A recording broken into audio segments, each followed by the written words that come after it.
It's time for another fish room tour. We'll go through all 10 of my tanks and see what's been going on. That's coming up. This is Steve Poland, and over the past couple months I've been setting up all these aquariums.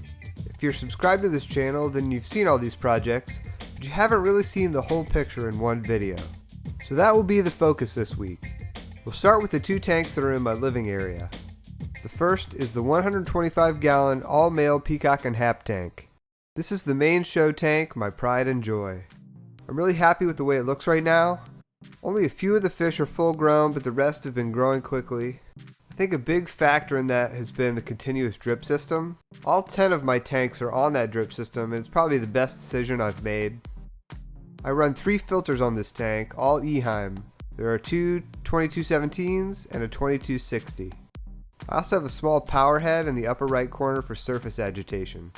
Between that and the surface skimming from the overflow box, I get plenty of oxygenation without running any air into this tank. The substrate is CaribSea African Cichlid mix. For the lighting, I'm using the current satellite Freshwater Plus LED. Let's get a bit closer and I'll show you some of the fish. This Lawanda has been looking really good lately, and this Turkis has grown a ton since I got him.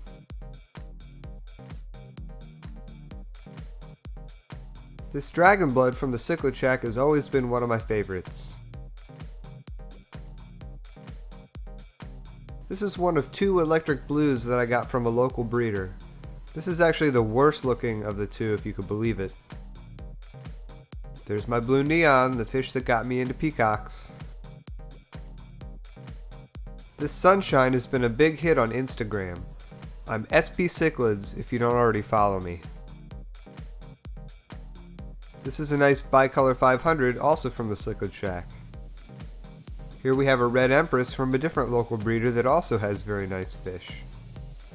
This is a fish that you haven't seen yet. It's a big old peacock that I got for free, and I think it's a red shoulder. He's joined by my tetrastigma. Now onto my 90-gallon grow out.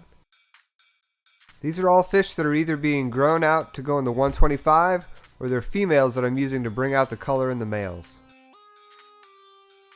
On this tank I run a Fluval FX5 and a SunSun 304B. They do a good job. I have the output of the FX5 aimed at the surface. Same substrate in this tank, though it's a slightly smaller grain size. The light is an eBay LED. There are a few fish in this tank that I'm really excited to move over to the main tank. This blue orchid and this sunshine are the stars of this tank. The blue orchid is the tank boss, no question. There are others that look great, like this Madoka Flametail, this Nakata Bay Yellowhead, and this F1 Yellow Tanzania. This dragon blood is orange with a pink face and was sold as a red crystal.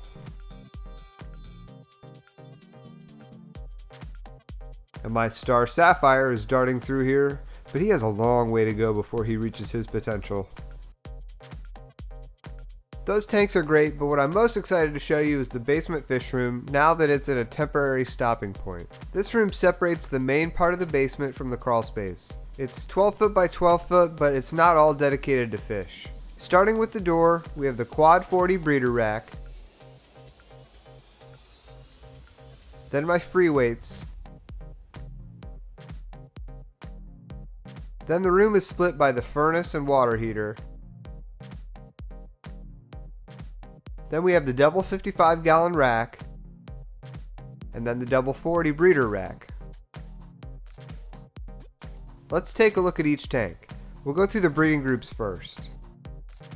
The upper 55-gallon is home to the Dragon Blood breeding group from Dee Koshy. On both of these 55s I'm running a large sponge filter as well as an Aquaclear 70. The coloration of the male is outstanding, but this group hasn't spawned for me yet. I'm just going to be patient because I'm sure once they get started I won't be able to keep up with them. Speaking of not being able to keep up, the bottom 55-gallon houses the breeding group of wild-caught red shoulders from the Wonder of Cichlids. These guys spawn like crazy. Like most wild-caught fish, they're skittish and difficult to catch on camera. It's too bad because this male looks outstanding in person. I haven't talked about it much, but I now have a third breeding group. These are blue regal peacocks from Imperial Tropicals down in Florida.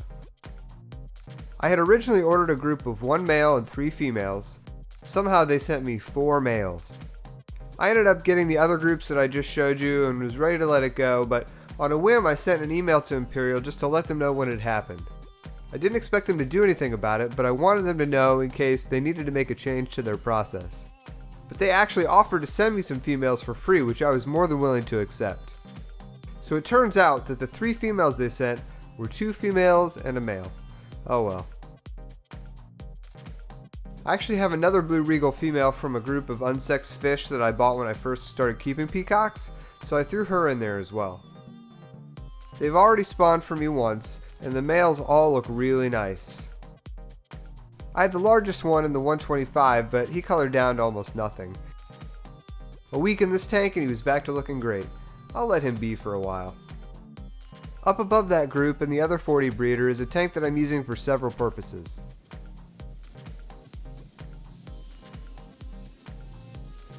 First, there are about 25 red shoulder juveniles in here that are around an inch. A couple of them have already started to show color. Second, I've got a couple of Marina Breeder Boxes hanging on the front. These are kind of my go-to for fry once they're free swimming. And then I also have a few egg tumblers going. 3 of them are empty for now, and the 4th is that batch of blue regals that I mentioned a minute ago. Now on to the quad 40 breeder rack. The first tank is the one that's divided in thirds. The first third is empty and ready for a group of red shoulder fry that will be going in there any day now. The middle third has about 40 red shoulder fry. The right third has some hybrid fry from a couple fish in the 90 upstairs. I'm not sure how they're going to turn out.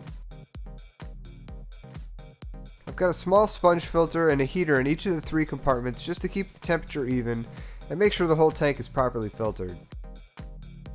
The acrylic dividers seem to be containing the fry to their compartments, which was my biggest concern. The upper right 40 breeder is kind of in limbo right now. There's just a random female in there to keep the bacteria alive, and once some of the fry are larger, I'll move them over to this tank. The bottom left 40 breeder is also in limbo, waiting to grow out juveniles.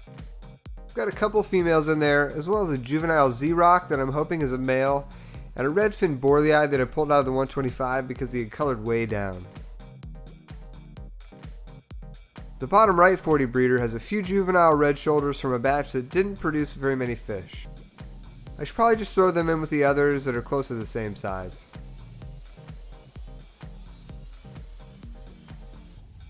The progression of fish through these 40 breeder tanks will evolve as I have more spawns, but for now it's nice to have a bunch of options. I've got a few more projects in the works, but they're mostly just ideas to make the maintenance of these tanks easier. I'm sure I'll add more tanks eventually, but for now I'm happy with the setup.